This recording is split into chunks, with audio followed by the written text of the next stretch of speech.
जय हिंद मेरे प्यारे बच्चों, मैं अनुज चौधरी एक बार फिर से आप सभी का स्वागत करता हूं ड्रीमर्स एकेडमी के ऑनलाइन पोर्टल पर।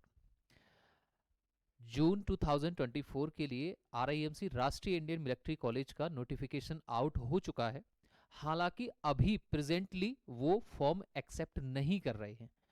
तो आज का जो सेशन रहेगा हम उसमें ये देखेंगे कि सर हमें फॉर्म कैसे मंगाना है। ठीक है, how we can get form online और ऑफलाइन, उसकी क्या फीस रहने वाली है, उसमें हमें क्या क्या डॉक्यूमेंट्स भेजने हैं और उसकी लास्ट डेट क्या रहने वाली है। ठीक है, कई बार ऐसा होता है कि लास्ट डेट क्या होता है वो डायरेक्टली वेबसाइट पर शो नहीं करता है। तो उसमें हम देखते हैं कि चलो ठीक है अभी भेज देंगे और लास्ट में जाते जाते क्या हो जाता है, वो फॉर्म की डेट निकल जाती है। क्लियर है, उसके लिए क्या क्या डॉक्यूमेंट्स रहेंगे, एग्जाम पैटर्न क्या रहेगा। ठीक है, हमें अपने बच्चे से या अपने जिस स्कूल में वो अभी पढ़ रहा है उसमें किस तरीके का क्या डॉक्यूमेंट चाहिए, वो सारी की सारी चीजों पर बात करने वाले हैं। सबसे पहले मैं बात कर लेता हूं कि सर आरआईएमसी जून 2024, आरआईएमसी भारत का एकमात्र ऐसा स्कूल है जहां साल में 2 बार बोर्ड होते हैं, यानी कि जो आपका एक तो जून में और एक आपका एडमिशन कब होते हैं, 1 जुलाई को या फिर 1 जनवरी को। क्लियर है। दूसरी बात यह है, आरआईएमसी में एक टाइम में यानी कि हर 6 महीने में अप्रोक्सीमेट आपके मतलब 25 सीट्स ही हैं, टोटल 25 सीट्स हैं। कुछ स्टेट्स ऐसी हैं जहां आपके 2 या 3 सीट्स हैं, जैसे उत्तर प्रदेश है, या कुछ स्टेट्स ऐसी भी हैं जहां एक भी सीट नहीं है। बहुत सारी स्टेट्स को मिला के जोन्स में डिवाइड कर दिया गया है और उसके अकॉर्डिंगली वहां पर सीट्स है। कोई भी बच्चा, अगर आपका बच्चा 11.5 से 13 साल के बीच में है, ठीक है, मेरी बात को इसको नोट करना। ठीक है, हमें फॉर्म कैसे मंगाना है और कब मंगाना है। ठीक है, चलिए, अगर आपका बच्चा प्रेजेंटली 11.5 से 13 साल के बीच में है और वो क्लास 7th में पढ़ रहा है या फिर क्लास 7th को पास कर चुका है, तो वो सभी बच्चे जून में जो आरआईएमसी का एग्जाम होने वाला है वो आरआईएमसी का एग्जाम आप दे सकते हैं। और एज क्राइटेरिया क्या रहने वाली है कि सर वो सभी बच्चे जिनकी एज 1 जनवरी 2012 से लेकर आपका 1 जुलाई 2013 के बीच में है। ठीक है, मेरी बात यहां पे नोट करना, जिनकी डेट ऑफ बर्थ 1 जनवरी 2012 से लेके 1 जुलाई 2013 है, वो सभी के सभी बच्चे आरआईएमसी का एग्जाम दे सकते हैं on one condition that either he or she is studying in class 6th or past studying in class 7th और पास्ट क्लास 7th। अब बात आती है कि चलो सर एज क्राइटेरिया हो गई, अब देखते हैं कि सर हमें फॉर्म मंगाना कैसा है। ठीक है, जैसे ही आप गूगल पे टाइप करेंगे RIMC या फिर RIMC.gov.in, तो वहां पे लास्ट में आपको ये फ्रेज मिलेगा। ठीक है, ऑप्शन क्या है, online payment for RIMC prospectus and application form RIMC entrance exam, जो कि अभी होने वाला है। जैसे ही आप इस पर क्लिक करेंगे वो आपको डायरेक्ट लेके जाएगा आपकी कंप्लीट प्रोसेस पर, जिसमें आपको अपने बच्चे का, अपना नहीं, या आप अगर फॉर्म अपने नाम पर मंगा सकते हैं, वैसे मैं तो करूंगा कि स्टूडेंट के नाम से ही मंगाना है। आपको क्या क्या पुट करना है, बच्चे का नाम एंटर करना है। ठीक है, फर्स्ट नेम, मिडल नेम, और मिडल नेम नहीं है तो last name. Contact number by post, जब एग्जाम फॉर्म आपके घर पे आएगा तो जो कॉन्टैक्ट नंबर, आप बिल्कुल वही कॉन्टैक्ट नंबर आपको फिल करना है जो कॉन्टैक्ट नंबर अभी अवेलेबल हो। ठीक है, डेट ऑफ बर्थ बच्चे की डालनी है, बच्चे का आधार कार्ड नंबर डालना है आपको और कैटेगरी उसकी डालनी है।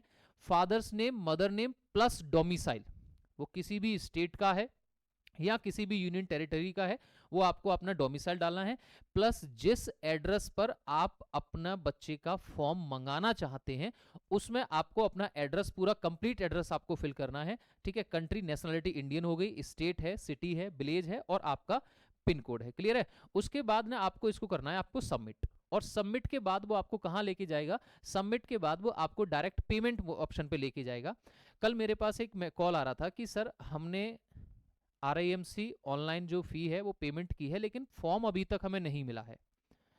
तो परेशान होने की बात नहीं है कि आपका फॉर्म जो है वो आपके पास पहुंच जाएगा, एक आध हफ्ते में आपके पास पहुंच जाएगा। अभी आप फॉर्म अगर आपके पास आ भी जाएगा ना, और अगर आपने एकदम से स्पीड पोस्ट करके भेज भी दोगे, वो फॉर्म आपका नहीं एक्सेप्ट करेंगे। नोटिफिकेशन रिलीज हुए हैं फॉर्म के 19 फरवरी से, यानी कि 19 फरवरी कल से, और आप वहां पर जो फॉर्म एक्सेप्ट होंगे वो फॉर्म होने हैं 25 फरवरी के बाद से। क्लियर है मेरी बात, यानी कि अगर आपने फॉर्म मंगा चुके हैं या आपके पास फॉर्म आ चुका है तो फॉर्म को आप अभी एकदम से स्पीड पोस्ट नहीं करना है, आपको फॉर्म स्पीड पोस्ट करना है या बाई पोस्ट भेजना है 25 फरवरी के बाद भेजना है। अच्छा सर, भेजना किस पे है? जो आपके पास प्रोस्पेक्टस आएगा आरआईएमसी की ओर से, उसमें एक बुकलेट होगी, उसमें कुछ प्रीवियस ईयर के पेपर्स होंगे, और उस बुकलेट के लास्ट पे हर एक पर्टिकुलर स्टेट का आरआईएमसी ऑफिस का आपका एड्रेस मिलेगा कि भैया ये उत्तर प्रदेश का है, ये उत्तराखंड हो गया, ये झारखंड है, ये छत्तीसगढ़ है, ये आपका उत्तराखंड है, मणिपुर है, ठीक है, नागालैंड है। हर स्टेट का आपको उस बुकलेट के लास्ट में एड्रेस मिलेगा, आपको उसी एड्रेस पर भेजना है। क्लियर है? आपको उसी एड्रेस पर फॉर्म को भेजना है, और फॉर्म में आपको 2 लिफाफे मिलेंगे, यानी कि 2 एनवलप आपको मिलेंगे। छोटे वाले एनवलप पर आपको अपना एड्रेस लिखना है, जो स्मॉल एनवलप आपको मिलेगा उस स्मॉल एनवलप पे आपको अपना एड्रेस लिखना है, क्योंकि उस एड्रेस पर वो वापस आपके पास एडमिट कार्ड भेजेंगे by post. Online admit card नहीं भेजना है, नहीं आएगा ऑनलाइन एडमिट कार्ड किसी वेबसाइट पर। वो स्मॉल एनवलप में आपको अपना एड्रेस फिल करना है, वो उधर से आपको उसमें एडमिट कार्ड आपको सेंड करेंगे। और जो बिगर एनवलप है, उस बिगर एनवलप में आपको क्या क्या पुट करना है, स्मॉल एनवलप पे, ठीक है, स्मॉल एनवलप पे आपको अपना सेल्फ एड्रेस लिख के उसको सेंड करना है, प्लस आपको 2 फोटो भी भेजनी है बच्चे की। क्लियर है? प्लस आपको बच्चे की 2 फोटो भेजनी है, आपको बच्चे का, ठीक है, डोमिसाइल सर्टिफिकेट भेजना है। क्लियर है? बच्चे का कास्ट सर्टिफिकेट वहां पर उनको जाना है, उनको भेजना है। क्लियर? और उनके साथ साथ बच्चे का बर्थ सर्टिफिकेट आपको देना है, बच्चे के आधार की आपको फोटोकॉपी देनी है। क्लियर है? उसके बाद में आपका बच्चा किसी भी स्कूल में अगर अभी पढ़ रहा है, जो कि पढ़ ही रहा होगा, ठीक है, जिस स्कूल में बच्चा अभी पढ़ रहा है, वहां से आपको एक स्कूल स्टडिंग सर्टिफिकेट बनवाना पड़ेगा। मैं अपनी लास्ट टाइम की एक बात बताता हूं, मतलब मैं प्रेजेंटली वो बंदा हूं जिन्होंने लास्ट टाइम मेरे 2 बच्चों का, ठीक है, मेरे जानकारी में थे, मेरे रिलेटिव्स के, उनका फॉर्म रिजेक्ट होकर वापस आया, और वो फॉर्म मैंने दोबारा से एक्सेप्ट कराया था। फॉर एग्जाम्पल, उसमें हुआ क्या था कि मैंने जब उनसे मेरी बात हुई थी, तो उसमें उन्होंने जो स्कूल से सर्टिफिकेट बनवाया था, उसमें वो बच्चे की डेट ऑफ बर्थ डालना, यानी कि लिखना भूल गए थे। तो वहां से रिजेक्शन का फॉर्म आया, और साथ में एक लाइन भी लिखी हुई थी कि आपको पर्टिकुलर डेट से पहले पहले जो आप स्कूल स्टडिंग सर्टिफिकेट आपका रह गया है, आपको दोबारा से वहां पे भेजना है।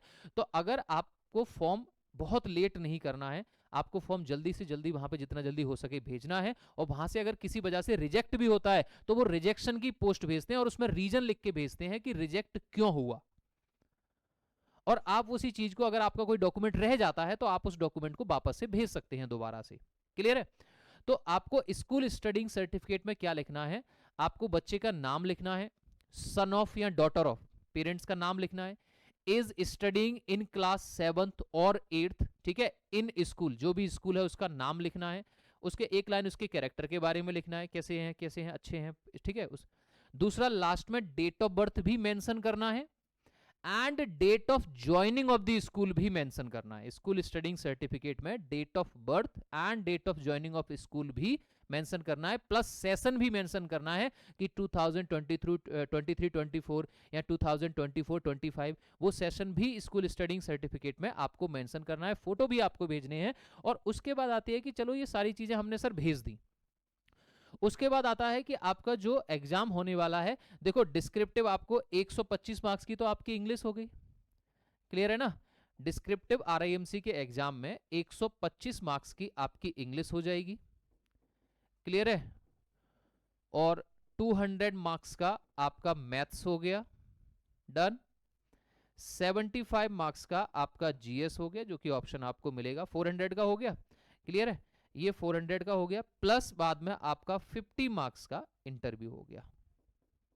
क्लियर है? आपको यहां पर क्वालिफाई करने के लिए कितना चाहिए? आपको यहां पर क्वालिफाई करने के लिए 50% मार्क्स चाहिए आपको, यानी कि 200 मार्क्स चाहिए क्वालिफाई करने के लिए। अब इसकी तैयारी सर कैसे करनी है? देखो समय बहुत कम है, आरआईएमसी इंडिया में एक है, तो उसकी आप इंपॉर्टेंस आप देख ही समझते हैं, मुझे बताने की जरूरत नहीं है।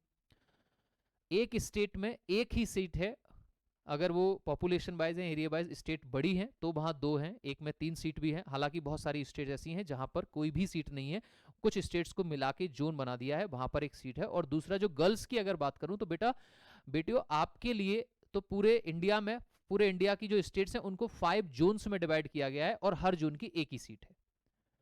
क्लियर है? दूसरा, 12th क्लास में पढ़ते हुए जो बच्चों का सिलेक्शन रेशियो है आरआईएमसी का, वो अराउंड 82% 80% है। और आरआईएमसी भारत का एकमात्र ऐसा स्कूल है अगर उसका कोई भी बच्चा एनडीए की एसएसबी देने जाता है और उस एसएसबी में वो स्क्रीनिंग आउट या कॉन्फ्रेंस आउट हो जाता है, तो वो स्कूल रिटर्न में उस एसएसबी बोर्ड से मांगने की हिम्मत रखता है, ताकत रखता है कि आपने इस बच्चे को आपने बाहर किया है, क्यों किया है और किस वजह से किया है। क्लियर है? तो तुम्हें देखो, सफलता जब बड़ी है तो तुम्हें तैयारी भी बड़ी करनी पड़ेगी उस चीज के लिए, और भाई बड़ी तैयारी करनी पड़ेगी तो उसकी तैयारी आपको अभी से शुरू से करनी पड़ेगी। ठीक है? तो आप उसके लिए आप जैसे भी तैयारी कर रहे हैं, सिलेबस आपका 6th 7th और 8th का सिलेबस रहेगा, वो इंग्लिश में भी और आपका मैथ्स में भी और जीएस में। आपको करंट अफेयर्स बिल्कुल पढ़ने हैं, अलग से पढ़ने पड़ेंगे। ग्रामर में आपको पार्ट्स ऑफ स्पीच भी पढ़नी है, वोकैबुलरी भी पढ़नी है। सबसे मेन इंपॉर्टेंट ये है कि आपको ग्रामर लिखने के लिए आएगी। ट्रांसफॉर्मेशन ऑफ सेंटेंस हो गया, एक्टिव पैसिव वॉइस हो गए, नरेशन हो गए, आपको इडियम्स एंड फ्रेजेस हो गए। क्लियर है? तो वो वहां पे थोड़ा सा टफ हो जाते हैं। और जिन बच्चों को ऑनलाइन तैयारी करनी है, अपने घर से तैयारी करनी है, वो बच्चे हमसे अर्जुन बैच में ज्वाइन कर सकते हैं, अर्जुन बैच को ज्वाइन कर सकते हैं। अर्जुन बैच की जो आपकी फी है वो कंप्लीट फी आपको 15,000 है, और उसमें भी अगर आप मेरे नाम का कूपन ऐड करते हैं कैपिटल अनुसर विदाउट स्पेस, तो आपको एडिशनल 2500 का डिस्काउंट भी मिलेगा। और बैच अभी रनिंग है, वो बैच आपका जनवरी तक का है। जनवरी नहीं, सॉरी, जून तक का है, जून 2024, जिसमें आपको आरआईएमसी का एग्जाम मिलता होगा। आपको इस वीडियो से या आरआईएमसी से रिलेटेड फॉर्म कैसे मंगाना है, क्या क्या डॉक्यूमेंट चाहिए, उसको रिलेटेड आपको कोई भी क्वेरी है, कोई भी डाउट है, आप कमेंट सेक्शन में कमेंट ड्रॉप कर सकते हैं। मैं वहां पे अवेलेबल हूं आपकी हर कमेंट का जवाब देने के लिए। ठीक है? तो इस सेशन को यहीं स्टॉप करते हैं। जय Hind, thank you, take care.